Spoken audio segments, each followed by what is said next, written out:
Bueno, buenas tardes a todos. Muchas gracias por venir hoy, ya la última de las formaciones. Y muchas gracias y bienvenido a don Luis. Estamos agradecidos porque haya aceptado la invitación en concreto de Álvaro y de la cofradía para que nos dé esta formación.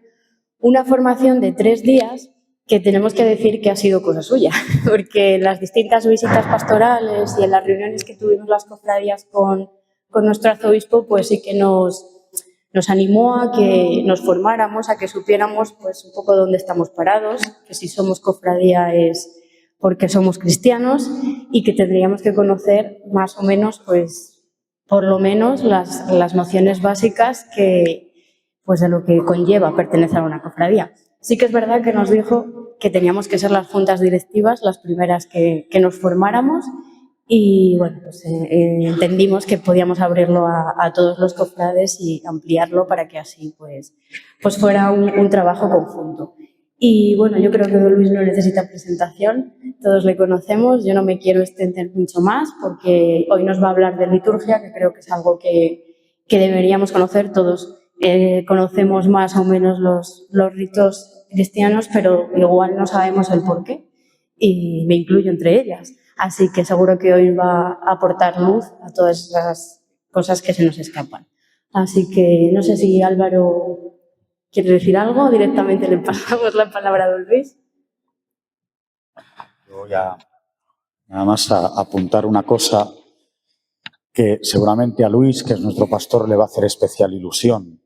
Hace 1 año y pico, cerca de 2 años, en la Semana de Religiosidad Popular de Valladolid, como planteamiento en una de las charlas, el obispo de Valladolid dijo que qué bien que en una cofradía, en una hermandad, se pueda hacer camino, que qué bien que en una cofradía, en una hermandad, aquellos jóvenes que no estén confirmados pues puedan recibir el sacramento de la confirmación, que qué bien que aquellos que dentro de una cofradía se conozcan, formen una pareja, hagan también un camino para poder llegar al matrimonio, que qué bien que incluso aquellos que ya estuvieran casados o viviendo juntos, pudieran hacer un camino que les llevara a celebrar el sacramento del matrimonio. Y Luis, como regalo de esta cofradía, pues te ofrecemos, yo creo que estamos en uno de los mejores momentos posibles.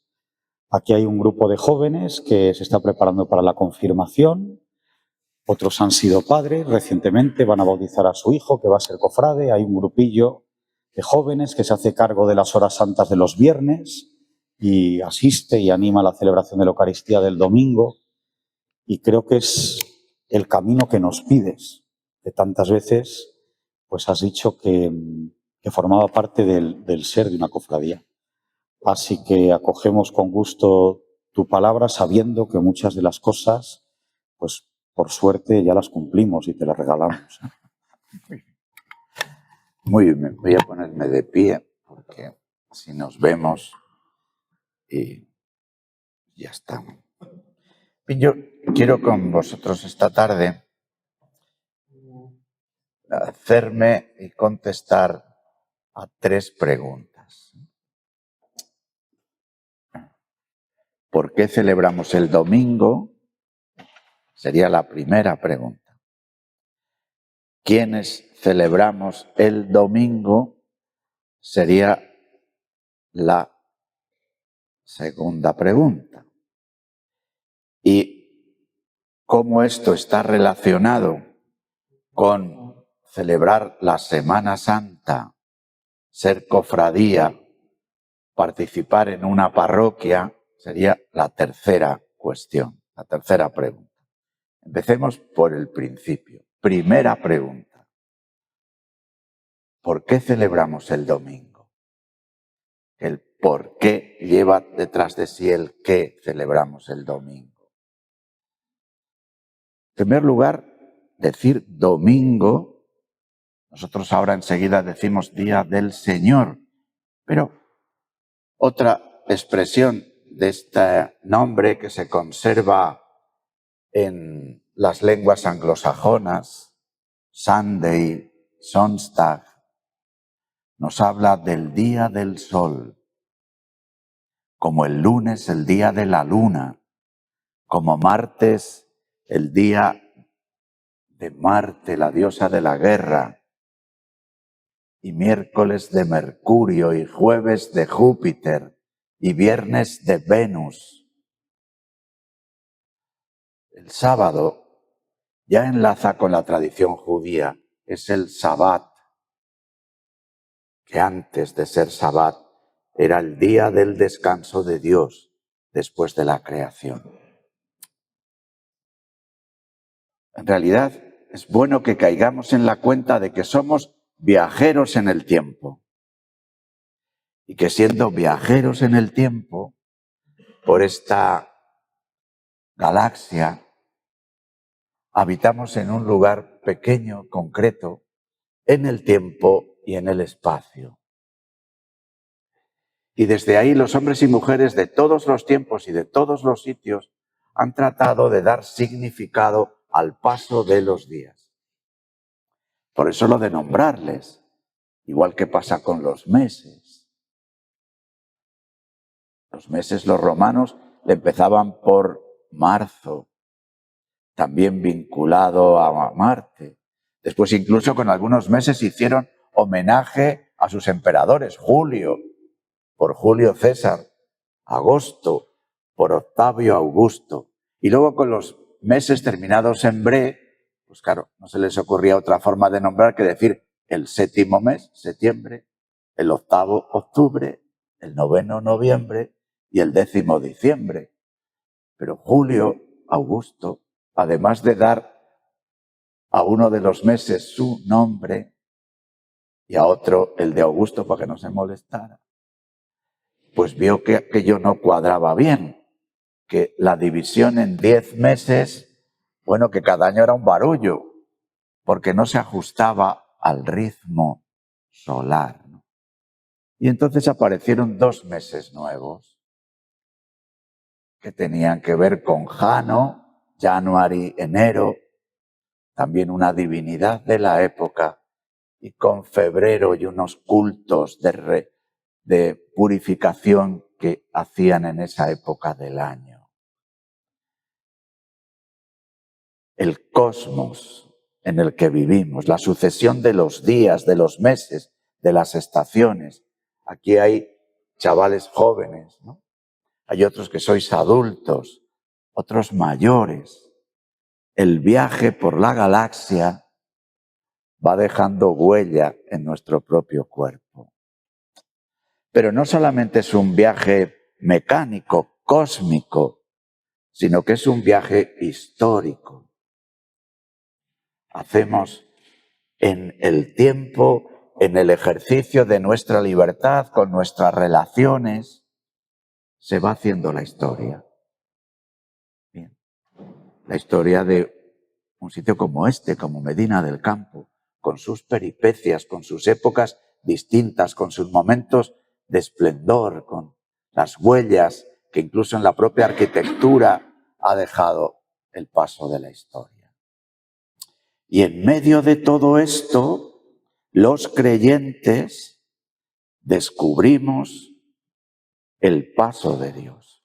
Cómo Dios, primero, está en el origen, porque es el creador del cosmos, del sol, la luna, las estrellas, de la tierra, como nuestro hogar. Es el creador de cada uno de nosotros a su imagen y semejanza, y por tanto libres y con capacidad de amor, haciendo historia.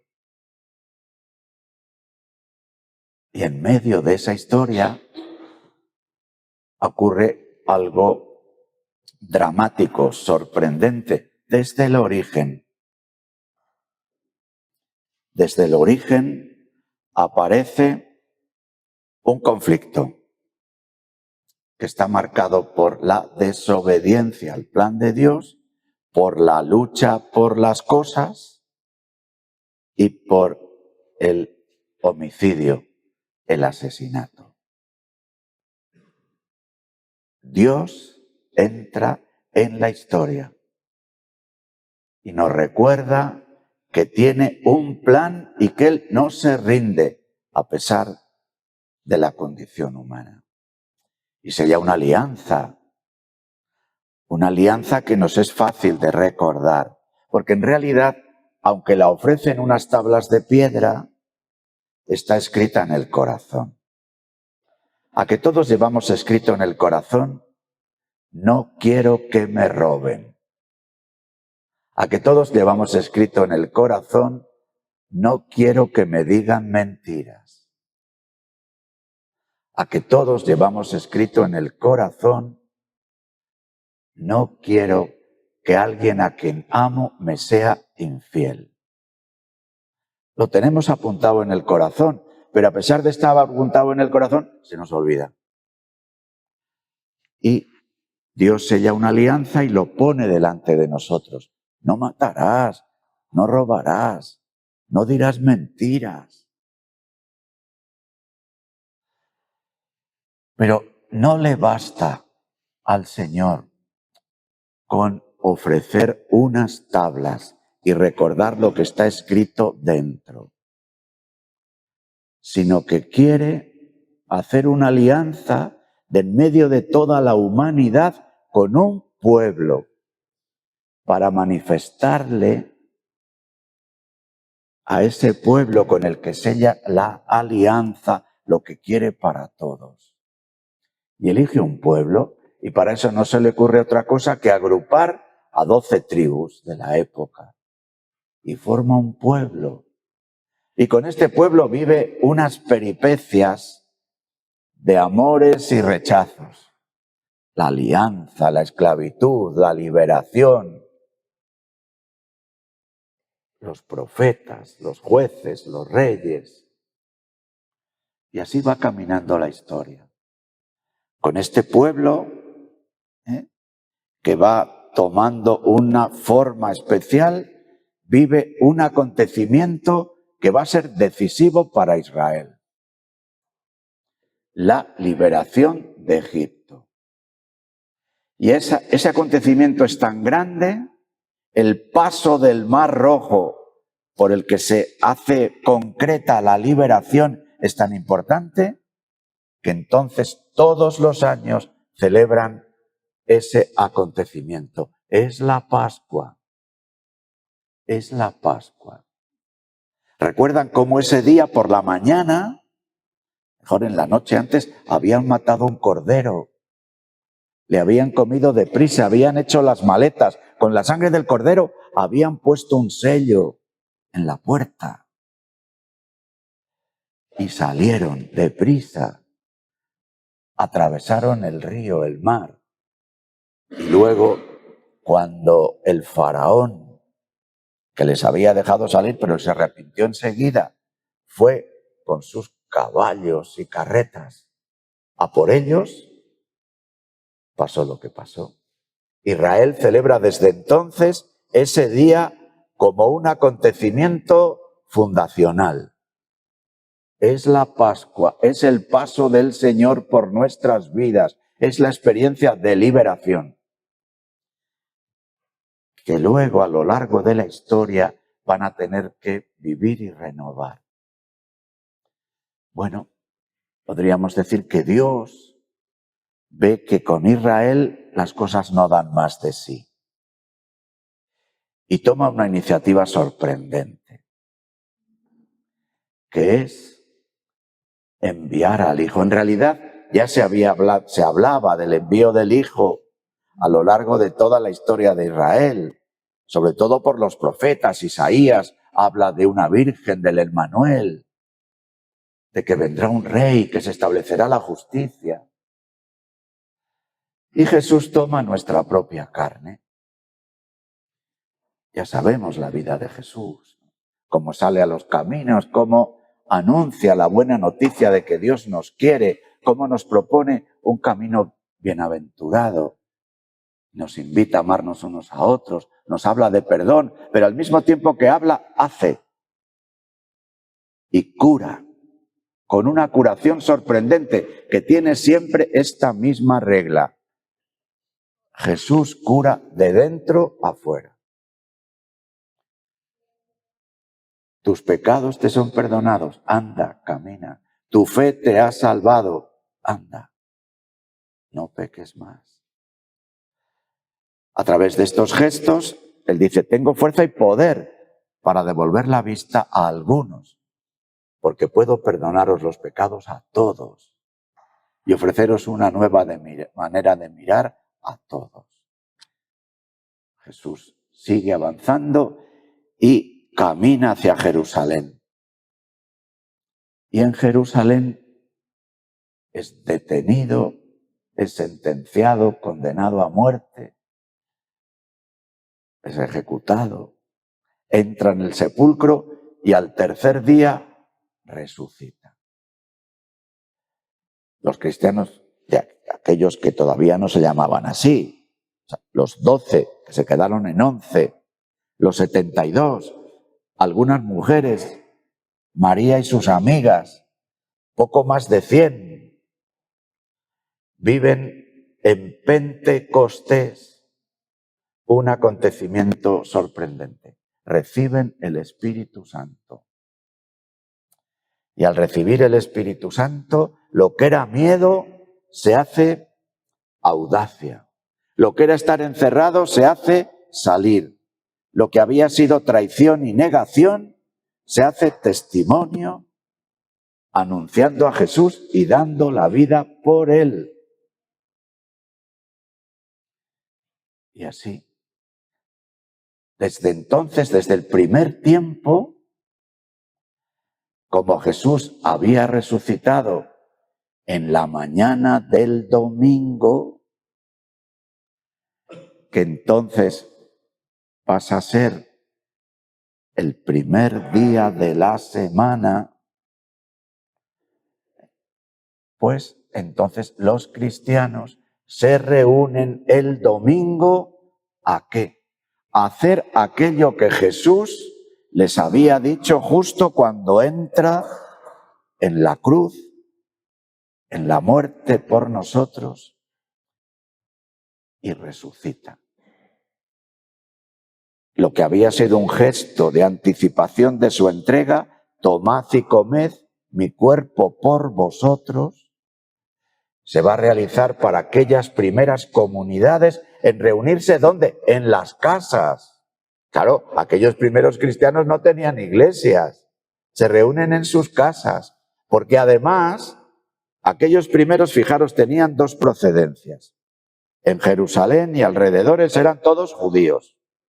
A la sinagoga no iban. ¿Por qué? Los judíos no les gustaba, porque estaban hablando de una novedad. Porque el Mesías que esperaban los judíos, aquellos primeros seguidores de Jesús decían, Jesús es el Mesías, Jesús es el Cristo, Jesús es el Señor. Y se reúnen el domingo en casa y hacen aquel gesto que había realizado Jesús en la cena, pero con una novedad. Ya no es solo la cena, sino que es la cruz y la resurrección. Entonces, se reúnen en las casas. Primero, los judíos, claro, no digamos nada, cuando la expansión del Evangelio de Jesús y la aparición de comunidades cristianas en Corinto, en Éfeso, en Roma. En Roma, donde se reúnen en las casas y luego debajo de la tierra, en las bodegas, en las catacumbas, porque fuera eran perseguidos. Pero se reúnen el domingo para decir, Jesús ha resucitado y nos ofrece su mismo cuerpo como alimento para que podamos seguir ensayando la vida cristiana a pesar de las persecuciones. Cuando pasan unos cuantos años, ya las siguientes generaciones cristianas empiezan, claro, a tener necesidad de que se les enseñe lo que significa el domingo. Y empiezan a celebrarse lo que hoy llamamos las celebraciones del Triduo Pascual. La primera forma de celebrar los cristianos la Pascua es el domingo. Es verdad que cuando en Jerusalén los judíos celebraban la Pascua judía, los cristianos ese domingo le celebraban de una forma un poco especial. ¿Sabéis cómo era la forma especial? Que el viernes y sábado ayunaban. Vamos a celebrar este domingo de una manera especial porque es el aniversario de la Pascua, aunque nosotros celebramos la Pascua cada domingo. Pero ese día empezó a ocurrir una cosa. Entre los cristianos que vivían en el Oriente, en Jerusalén y demás, y entre los cristianos que vivían en Occidente, empezó a haber una discusión sobre las fechas. Y en el Concilio de Nicea, este año celebramos 1700 años del Concilio de Nicea, además del credo, hubo un acuerdo sobre la Pascua. Por eso el Papa Francisco quiere que este año, no sé si el hombre podrá, no lo digo solo porque esté enfermo, que los cristianos de Oriente y Occidente volvamos a ponernos de acuerdo en el día de la celebración de la Pascua. Estamos de acuerdo desde hace 1700 años en que sea el primer domingo después de la primera luna llena de la primavera. Eso se estableció en el año 325. El primer domingo después de la luna llena de la primavera. Pero el calendario que había preparado Julio César tenía un desajuste. Y entonces el Papa Gregorio, en el siglo XVI, cambió el calendario y de repente, un 4 de octubre, al día siguiente, en vez de ser 4 de octubre, fue 15 de octubre. Se corrigió el error de los bisiestos en 11 días. Eso lo hizo el Papa para la Iglesia de rito latino, pero en el Oriente no lo cambiaron. Por eso nuestros hermanos cristianos del Oriente celebran Navidad el 5 de enero, 11 días después, y a la hora de contar la primera luna de la primavera, como tienen esos 11 días, a veces como este año coincidimos y otros años hay una distancia muy, muy grande. Por esos 11 días. Estamos de acuerdo, primera luna de la primavera, problema, los 11 días. ¿Será posible que este año, celebrando Nicea, donde se acordó lo de la primera luna, nos pongamos de acuerdo? No lo sabemos. Pero lo que sí estamos todos de acuerdo es que el domingo es la Pascua de Jesús. Como esto, sobre todo cuando los cristianos crecen mucho, en el siglo IV, porque se convierte el emperador romano, todo esto, cuando ya no están perseguidos, cuando se pueden hacer basílicas, cuando se puede ir al templo, ¿qué ocurre? Que se les empieza a olvidar lo que significa el domingo, la Pascua. Y comienza a haber celebraciones del Triduo Pascual. Luego, más adelante, vosotros lo sabéis bien por las predicaciones de Vicente Ferrer, lo que es el Triduo Pascual se extiende y se hace Semana Santa, aunque en realidad ahora nuestros programas de Semana Santa son programas de 10 días, porque comenzamos el Viernes de Dolores. Pero no perdáis esto de vista, el domingo nos reunimos, somos el pueblo del domingo, el pueblo de la Pascua, el pueblo no de 12 tribus, sino basado en los 12 apóstoles, que se reúnen para celebrar la Pascua de Jesús, los dispersos, como un nuevo pueblo, como el pueblo del domingo. Y lo hacemos básicamente como cuando se hacía en las casas. Pan, vino, las palabras de Jesús, la invocación al Espíritu Santo. Luego se fueron añadiendo algunas oraciones antes, después, y ya, porque también se hacía desde el principio, recordando a Jesús, se lee el Evangelio. Luego hemos añadido, además del Evangelio, unos salmos y unas lecturas y demás. ¿Por qué nos reunimos el domingo? Para celebrar la Pascua. Y lo que estamos preparándonos estos días, en realidad, es para comprender mejor el domingo. ¿Qué hay en la Eucaristía? La mesa del jueves. ¿Qué hay en la Eucaristía? La cruz del viernes. ¿Qué hay en la Eucaristía? El cirio del domingo. ¿Qué celebramos en la Eucaristía? La muerte de Jesús. Por eso la Eucaristía es sacrificio. ¿Qué celebramos en la Eucaristía? La resurrección de Jesús, que recrea la cena y le hace un banquete que anticipa el banquete del último día, de la vida eterna. ¿Qué celebramos en la Eucaristía? Que Jesús está presente, realmente presente, y que se nos ofrece. Cada año tenemos esta gran catequesis, especialmente en el Triduo Pascual, que es viernes, sábado y domingo. Lo que hacemos el Jueves Santo, en la cena del jueves, es como un pregón de lo que acontece viernes, sábado y domingo. Por eso viernes, sábado y domingo solo hay Eucaristía el domingo. El viernes no celebramos la Eucaristía. El sábado tampoco, porque forma parte de un desarrollo de la Eucaristía, que luego habitualmente el resto de los domingos del año celebramos la Pascua sin hacer tantas cosas el jueves y el sábado. Dejemos esa primera pregunta, ¿no? ¿Qué celebramos? ¿Por qué celebramos el domingo? Ahora, ¿quiénes celebramos el domingo? Celebramos el domingo los bautizados. Somos un pueblo que por el bautismo hemos recibido la gracia de Dios. Por el bautismo nos hemos incorporado a un pueblo, al cuerpo de Cristo. Por el bautismo recibimos la vida eterna. Por el bautismo, en el bautismo somos ungidos.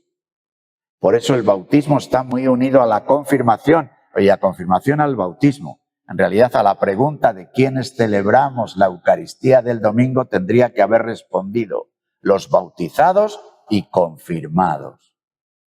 Porque eso que nos inicia en la vida cristiana es bautismo, confirmación y Eucaristía. Nosotros en Occidente, desde hace ya unos cuantos años, hacemos como un ensayo de la Eucaristía del domingo con lo que llamamos primeras comuniones. ¿Qué es la primera comunión? Una iniciación a la Eucaristía del domingo. Por eso es un celebrar las primeras comuniones en día que no sea domingo. Porque la Eucaristía, la primera comunión, es iniciación a la Eucaristía del domingo. Las cosas tienen que simbolizar, representar, ser lo que son, porque si no, nos da igual 8 que 80. Y lo hacemos los bautizados y confirmados. Por eso, también el Triduo Pascual, tal como ahora le celebramos, supone una renovación del bautismo en la vigilia pascual. Y lo que Vicente Ferrer, cuando llama a la conversión y hacer prácticas penitenciales, en realidad, ¿qué es lo que propone Vicente Ferrer? Sacar brillo al bautismo. Tan es así, o sea, caemos tan en la cuenta de que para celebrar la Eucaristía, para entrar en el misterio de la vida de Dios, para participar cada vez con mayor hondura en lo que significa comulgar al mismo Dios, participar en la vida eterna que el Señor nos propone, nuestro corazón tiene que estar bien dispuesto. Y por eso el Triduo Pascual tiene unos días anteriores en el que, contemplando diversos misterios de Jesús, nosotros desde el Viernes de Dolores empezamos a sacar por las calles Cristos y Vírgenes dolorosas, aunque no haya todavía sido el Viernes Santo, porque tratamos de que lo que acontece en el Triduo Pascual, sacarlo fuera, ¿para qué? Para que nos llame a la conversión. Por eso las procesiones tienen las procesiones las podemos dividir en dos tipos de procesión. Procesiones históricas que tratan de hacer presente un acontecimiento histórico y le situamos en su día. Por ejemplo, el Domingo de Ramos hacemos la procesión de los Ramos. El Jueves Santo podemos hacer una procesión que recuerde la oración del huerto o la última cena. El Viernes Santo hacemos una procesión que recuerde la crucifixión. El sábado hacemos procesiones que recuerden a María en la soledad, en el dolor, en el sepulcro. Y el domingo hacemos una procesión de resurrección con un resucitado, con el Santísimo. Pero luego en el resto de los días no son procesiones cuyo sentido sea histórico, sino que tienen un sentido devocional, un sentido para ayudarnos a hacer penitencia, es decir, a convertirnos, contemplando de una u otra manera a Jesús, o atado a la columna, o flagelado, o con la cruz a cuestas, o como nazareno y condenado. Le miramos para que mirándole a Él y asombrándonos por lo que nos ama, sintamos una llamada a la conversión. Penitencia tiene en la Iglesia una referencia sacramental, el sacramento de la penitencia, que es segundo bautismo. El bautismo nos capacita para participar en la Eucaristía, pero como formamos parte de una realidad ambiental, social y nuestro propio corazón en el que el pecado existe, nuestro vestido blanco del bautismo se mancha. Por eso, cuando comienzan a celebrarse el Tríduo Pascual y luego la Semana Santa, aparece un mandamiento de la Iglesia: comulgar al menos por Pascua Florida. Y todavía hay en algunos sitios en los programas de Semana Santa un día que se pone Eucaristía de Comunión General. Eso está en los viejos programas y todavía en algunos programas de las Semanas Santas de España, porque está la idea, yo lo recuerdo de pequeño en mi pueblo, señores de mi pueblo, sobre todo señores más que las señoras, que comulgaban una vez al año. Había la confesión, por supuesto se confesaban como Dios manda. Comulgaban el mismo día de la confesión, porque había confesión y luego comunión general. Y luego, si te he visto, no me acuerdo hasta el año siguiente. Aunque fuera en la Eucaristía el domingo, ojo. Eso expresaba, por una parte, uno puede decir indiferencia, pero también expresaba una sensibilidad. Es decir, para comulgar tengo que estar como muy limpio. Por eso nada más confesarme comulgo. Porque si pasa un rato, enseguida me meto con alguien.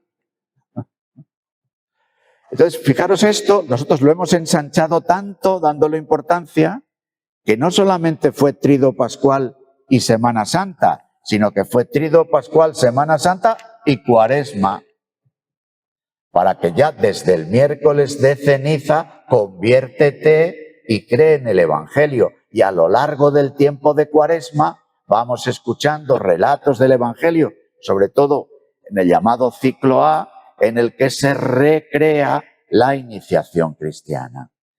¿Quiénes participamos de la Eucaristía del domingo y participamos plenamente comulgando al resucitado de entre los muertos? Los bautizados. Los bautizados que hemos puesto al día nuestro bautismo. ¿Cómo se pone al día nuestro bautismo? A través del sacramento del segundo bautismo, llamado sacramento de la penitencia, del perdón o de la reconciliación. La tercera de las preguntas, casi ya os la he contestado, porque es decir, ¿qué significado tiene la Semana Santa, el Tríduo Pascual, la celebración del domingo, los actos de culto que se realizan a lo largo de todo el tiempo de Cuaresma y el ser cofradía? Porque así como Israel se formó de 12 tribus y la Iglesia fundada en Jesucristo es una Iglesia que va extendiéndose por todos los sitios y por los lugares por donde se extiende la Iglesia en Jerusalén, en diversos sitios de Judea, de Galilea, pero luego los apóstoles salen. Tomás fue hasta la India. Santiago, los españoles decimos, vino a España. Pablo pues anda que no fue por sitios, ¿no? Corintio, Éfeso, Filipos, Tesalónica, Roma, Pedro, Roma. Y en todos los lugares por donde pasaban, ¿cuál es la huella de su paso? Que se quedó establecida una comunidad cristiana. Ellos anunciaban el Evangelio. A Pablo le costó, porque claro, uno lee la historia de Pablo, que la podemos releer de sus propias cartas, pero sobre todo en el libro de los Hechos de los Apóstoles, y es que le hicieron de todo. Claro, él se lo tenía ganado a pulso, porque había sido perseguidor de los cristianos, pero no se desanimó y fue sembrando pequeñas comunidades por los sitios donde pasaba. Y el que vosotros seáis cofradía, hermandad, fraternidad, es hoy muy importante para tratarlo de cultivar a lo largo del año, para que los que celebramos la Eucaristía, los que rezamos juntos el Padre Nuestro, el lugar propio, mira que decimos Padre Nuestro muchas veces a lo largo de la vida, bueno, pues el lugar propio, el día propio de rezar el Padre Nuestro es el domingo, cuando en la Eucaristía se reza el Padre Nuestro, en el que se ha hecho presente Jesucristo. El pan y el vino son ahora su cuerpo glorioso y su sangre gloriosa, que hacen suyo el pan y el vino. Se ha invocado al Espíritu Santo, primero sobre el pan y el vino, pero luego sobre nosotros, sobre los que celebramos la Eucaristía. Y es entonces en la fuerza del Espíritu Santo y con Jesucristo presente cuando podemos dirigirnos a Dios Padre y decir Padre Nuestro. Es una oración que no rezamos en singular, Padre Nuestro. Y es importante cada vez más en la sociedad en la que nosotros estamos, que los hombres y mujeres que el domingo se reúnen a decir juntos Padre Nuestro, se vea la fraternidad, sea visible. Y una pequeña comunidad cristiana, un grupo de personas que se reúnen a escuchar la palabra, a adorar al Señor, a hacer cosas juntos en favor de los demás fuera. Un grupo de personas como vosotros, ¿no? Hacen visible esta realidad de comunidad cristiana. Es verdad que en este tiempo fuerte, en esta temporada alta de la vida cofrade, que es Cuaresma primero y Semana Santa después, hay una intensidad. Pero fijaros que esta intensidad ocurre ¿para qué? Para que no se nos olvide lo que significa la Eucaristía el domingo, para que no se nos olvide lo que significa el bautismo. Y unido al bautismo, el segundo bautismo, el sacramento del perdón. Si vivimos esto, daremos seguramente respuesta, y con esto acabo, a lo que son en este momento los desafíos principales que tenemos como Iglesia. Primer desafío, transmitir la fe a la siguiente generación. Hacer nuevos cristianos, a personas de entre nosotros, de nuestros conciudadanos, de nuestras propias familias, que ya no saben lo que es ser cristiano, que no es una cosa solo de saberes de cabeza, sino que es una manera de vivir, de mirar, una manera de experimentar la alegría, la esperanza, de afrontar la enfermedad y la muerte, una manera de amar, de servir, de perdonar, todo en la fragilidad, porque aquí libre de pecado solo es la Virgen. Los demás somos pecadores, hermanos. O sea, no se trata de pensar para vivir lo que este obispo nos dice, tenemos que ser como Santa Teresa de Jesús. Pues no, y Santa Teresa de Jesús también necesitaba confesarse. No. La Iglesia es una comunidad de pecadores.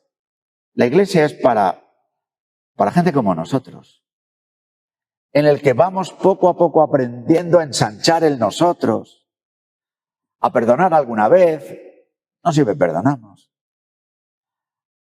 a arrimar el hombro alguna vez más en favor de las cosas de los comunes, de unos y otros.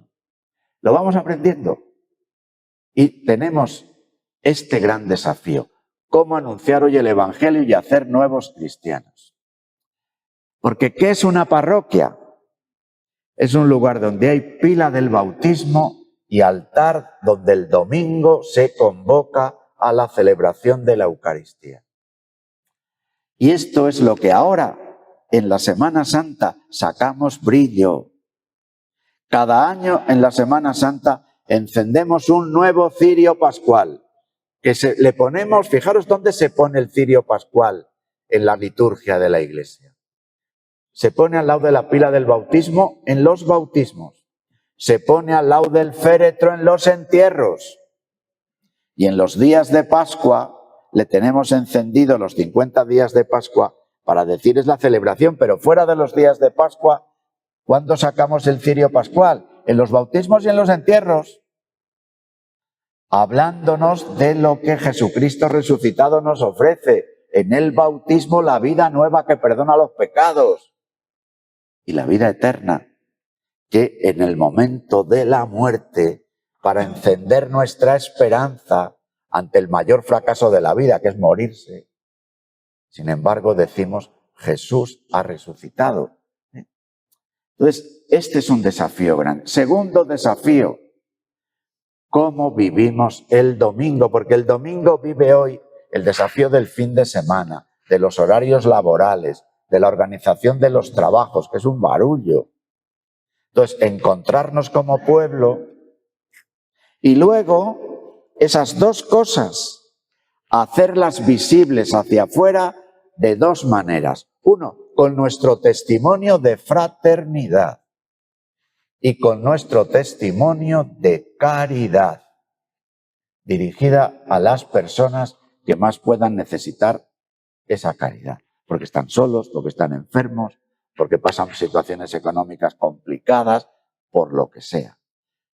Hacer nuevos cristianos, reunirnos como pueblo, dar testimonio de comunidad y dar testimonio de caridad, eso es la vida cristiana. Y ahora, en la Cuaresma, nos preparamos para, en los días del Tríduo Pascual, recordar por qué celebramos el domingo y quién celebra el domingo. Así que ánimo, amigos, que esta Pascua 2025, un año bien importante, por aquello de los 2025 años del nacimiento de Jesús, de los 1700 años de del domingo después de la primera luna y del credo, que rezamos el credo largo, pues que esta Pascua 2025 sea para todos vosotros, queridos amigos, para esta comunidad parroquial, para la cofradía que aquí tenéis una casa, una sede y otros hermanos de otras cofradías, sea la ocasión de decir, quiero andar en la Eucaristía, en el bautismo, para poder cultivar la fraternidad y la caridad en el servicio a los demás, especialmente a los más débiles. Que así sea, queridos amigos. No sé si...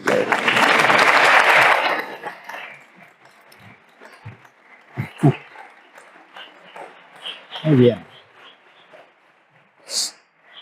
Si hay alguna duda, alguna aclaración. Este niño que está ahí, ven conmigo que quiero que veas la cruz que tengo. Ven que te enseño mi cruz. Ven. Uy, uy, uy, uy, uy. Me acerco yo a ti. Ahora...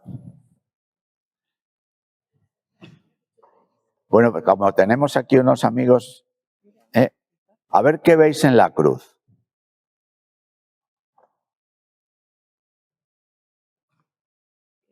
¿Qué veis en esta cruz? Hombre, es fácil, ¿no? A ver, dilo alto. A Cristo. Además de Cristo, ¿quién más está? Fíjate. La Virgen, ¿no? La Virgen, sí, está la Virgen. ¿Y qué hace la Virgen? Porque nuestras Semanas Santas son Cristo y la Virgen los protagonistas, ¿no? ¿Qué hace la Virgen? A ver. Está abrazando, pero dentro de abrazar, en esta mano que tiene. ¿A dónde acerca? Es una copa, ya os lo digo yo. Pero ¿a dónde está acercando la Virgen María la copa? Al costado. Y en el costado, donde tiene... ¿Y qué sale de la herida del costado? De la herida del costado que sale... Sangre, agua y aire, claro. Y sangre, agua y aire, ¿qué son? El agua, ¿en qué sacramento lo utilizamos? Porque esta charla iba de liturgia. El agua, ¿con qué sacramento está relacionado? Con el bautismo. Por eso nosotros en la vigilia pascual, ¿qué vamos a hacer? Bendecir agua. Agua para el bautismo. La sangre, ¿a qué hace referencia? ¿Cuál es el sacramento del cuerpo y la sangre de Cristo? La Eucaristía de la que hemos hablado. ¿Y cuál es el sacramento por el que recibimos el Espíritu Santo? El aire del Espíritu. ¿Qué sacramento es? La confirmación. La confirmación.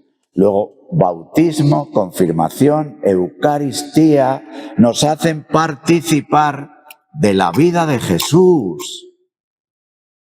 De la vida de Jesús, hermanos. Y la vida de Jesús no es cualquier vida, sino que es una vida que permanentemente se ofrece a los demás.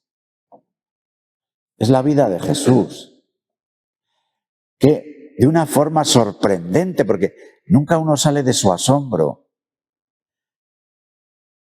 nosotros podemos participar de esa vida. Mirad, yo acabo de escribir, me voy a ir a Roma, he escrito ya la carta de la revista y grabada de la siguiente semana. Os voy a dar el anticipo de la carta. Porque han pasado dos cosas que a mí me han hecho sufrir, relacionadas con la Eucaristía. Hace un mes tuve una entrevista con una ministra del gobierno y hablando de la Eucaristía, a partir de un suceso que había ocurrido en un pueblo de Segovia, pues la ministra me dijo, es que ustedes van en contra de la igualdad, porque dicen que no todo el mundo puede comulgar. La comunión, el Señor nos la regala, pero nos dice que llevemos el vestido adecuado, lo dice el propio Señor, ¿no? Hay que desear de verdad comulgar. Que eso tiene también que ver con cuáles son nuestras maneras de acercarnos a la comunión. Yo os digo, creo que en nuestros templos se ha perdido un poco el respeto. Está el Señor en el sagrario y a veces nos da igual 8 que 80. El hecho de que vosotros cultivéis la adoración eucarística es una cosa estupenda para recordar lo que significa la presencia real del Señor, que está en el sagrario. Aunque como somos hombres y mujeres sensibles, parece que lo notamos más cuando le sacamos fuera. Pero no es menor la presencia del Señor ahora que cuando está en la custodia, ¿eh? Solo que nos viene bien que esté en la custodia, porque somos hombres y mujeres sensibles, que necesitamos ver, tocar. Entonces hay que cuidar la comunión, hay que cuidar el sagrario. Y el otro día, en una de las parroquias de Arroyo, robaron la Eucaristía. La Eucaristía solo, no se llevaron el copón. Cuando yo me entrevisté con las fuerzas del orden que habían estado, me dijeron, con toda la buena fe, me dijeron, bueno, por lo menos pueden estar ustedes tranquilos porque no se han llevado nada de valor. Como no habían robado el cáliz, no habían robado ninguna imagen, se habían debido de quedar dentro porque no estaba la fuerza, la puerta forzada, sino corrido el pestillo y demás, ¿no? Y bueno, al menos no han llevado nada de valor. Uno dice, perdónale, Señor, porque no saben lo que dicen o lo que hacen. Pero, pensemos nosotros cómo nos situamos ante la Eucaristía. Me refiero ante las formas consagradas. ¿Cuál es nuestra actitud a comulgar? ¿Cogemos la forma como que pasara por allí o tenemos una actitud de respeto, de adoración, para lo cual no es necesario ponerse de rodillas, aunque la gente que quiera ponerse de rodillas, bendito sea Dios. Pero unos y otros, de rodillas o no de rodillas, estamos llamados a expresar una adoración. Unos y otros, comulguemos en la boca o recibamos al Señor en la mano, estamos llamados a expresar un asombro, porque Dios viene a nosotros. Y después de comulgar, hombre, un momentín de silencio, de recogimiento, de decir, el Señor ha venido a mí, ¿qué le cuento? ¿Qué me dice? Porque si no, si nosotros no cuidamos esto, no cultivamos un asombro de la Eucaristía, la gente, y sería bueno porque a nuestras celebraciones hay gente que viene rara vez, por un funeral, por un día de fiesta, por un compromiso, pobres primeras comuniones, para lo que voy a decir ahora. Es muy importante que los que habitualmente participamos de la Eucaristía estemos de una determinada manera que llame la atención a los que no vienen, diciendo, ¿y estos? ¿Por qué estarán así? ¿Por qué mirarán al sagrario? ¿Por qué al entrar harán una genuflexión o si pasan delante del sagrario? ¿Por qué al ir a comulgar se les nota que van con una emoción especial y cuando vuelven no te lo cuento?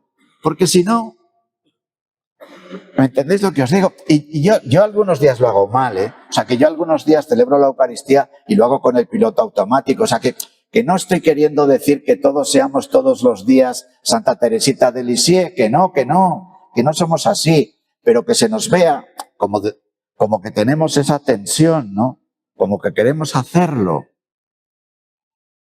Y entonces, seguramente, desde los pequeños detalles, bueno, generemos un ambiente. ¿Lo dejamos ya? Rezamos algo, ya casi vamos a hacer una hora y una reunión ya de más de 3/4 de hora. Además, algunos serán forofos y lo mismo quieren ver a la selección española. Pues vamos a invocar al Señor, ¿os parece? Y le pedimos que esta Cuaresma y sobre todo los días de la Semana Santa sean una ocasión para ahondar, profundizar, asombrarnos por lo que significa ser bautizados y participar en la Eucaristía. Lo ponemos delante del Señor diciendo, Padre nuestro que estás en el cielo, santificado sea tu nombre. Venga a nosotros tu reino. Hágase tu voluntad en la tierra como en el cielo. Danos hoy nuestro pan de cada día. Perdona nuestras ofensas, como también nosotros perdonamos a los que nos ofenden. No nos dejes caer en la tentación y líbranos del mal. Y a nuestra Madre, que vive estos días de pasión de una forma como ninguno podemos vivir, que también nos enseña a saber estar de pie, al pie de la cruz, y que nunca nadie nos arrebate la esperanza que brota de la resurrección de Cristo. Dios te salve María, llena eres de gracia, el Señor es contigo. Bendita tú eres entre todas las mujeres y bendito es el fruto de tu vientre Jesús. Santa María, Madre de Dios, ruega por nosotros pecadores, ahora y en la hora de nuestra muerte. Amén. Gloria al Padre, al Hijo y al Espíritu Santo. Como era en el principio, ahora y siempre, por los siglos de los siglos. Amén. Santiago Apóstol ruega por nosotros. Buenas noches, amigos. Espero que nos veamos algún día de la Semana Santa. Ya para terminar, bueno, pues muchísimas gracias por lo que nos has enseñado hoy. Yo creo que, bueno, nos habrá pasado a todos un poco, pero vamos con energías renovadas que esperan días también duros, que es así. Pero yo creo que ahora ya vamos a entrar casi en la Semana de Pasión, pues entendiendo mucho más por qué hacemos las cosas y bueno, pues esperemos que esto nos ayude a nosotros como cofradía. Y para terminar, nada, un detallito que queríamos tener contigo. Hay que ver. Si es que... Son los dulces. Muy bien, es un detalle muy goloso. Son dulces de las claras. Por supuesto que vivo con 28. Le he dicho a Fermín que venía, ¿eh? Y me ha dicho que os diera saludos. Así que muchas gracias.